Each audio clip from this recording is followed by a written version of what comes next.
হিংসা নিচু মানুষের স্বভাবের বহিঃপ্রকাশ। হিংসুটে মানুষ কারো ভালো সহ্য করতে পারে না। হিংসা নিয়ে পৃথিবীর বিখ্যাত মানুষদের কিছু অসাধারণ উক্তি আলোচনা করলাম।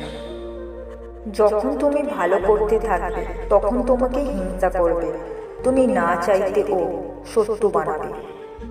হিংসা আত্মার রোগ। হিংসা ঘৃণার চেয়ে বেশি অসংলগ্ন। হিংসা হলো অন্যের সৌভাগ্যের কষ্ট। হিংসা মানুষকে নিচে নামিয়ে দেয় আর অনুপ্রেরণা ওপরে উঠতে সাহায্য করে। কোনো হিংসুটে লোকের পাশে বাস করার চাইতে হিংস্র বাঘের প্রতিবেশী হওয়া অনেক ভালো। এখন চিন্তা করুন, যে জিনিসগুলি মানুষকে ধ্বংস করতে পরিচালিত করে সেগুলি হলো আশা, ঘৃণা, ভয় এবং অবজ্ঞা।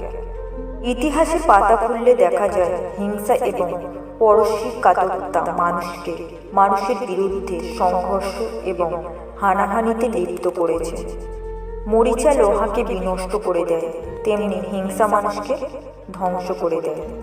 হিংসা ও প্রশান্তি কখনোই একসাথে থাকতে পারে না। মানুষের অনুকম্পা পাওয়ার চেয়ে মানুষের হিংসা পাওয়া শ্রেয়। হিংসা অন্ধ এবং সে অন্যের গুণগুলো কখনোই দেখে না। হিংসা দিয়ে কখনো হিংসাকে হত্যা করা যায় না। আগুন নেভাতে যেমন জলের প্রয়োজন, ঠিক তেমনি হিংসাকেও জয় করতে প্রেমের প্রয়োজন।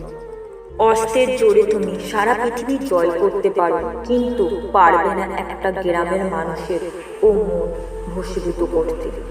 আপনি একই সাথে হিংস্র ও সুখী হতে পারবেন না।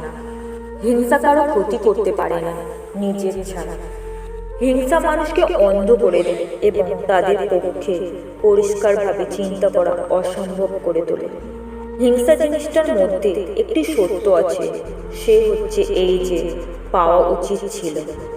আমরা যাদের হিংসা করি আমাদের হিংসা সর্বদা দীর্ঘস্থায়ী হয়। হিংসা হলো নিকৃষ্টতার ঘোষণা। অহংকারের মতো বড় শত্রু নেই। অহংকারকে সামান্যর মাঝে রাখো, নতুবা একজন মানুষ হিসেবে নিজের মর্যাদা রাখতে পারবেন না।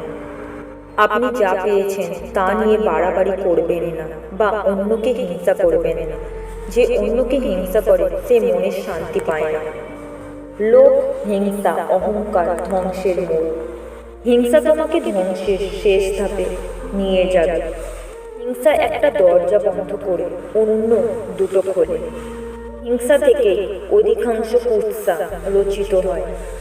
হিংসা, ক্রোধ, ভয় জীবনের পরম শত্রু।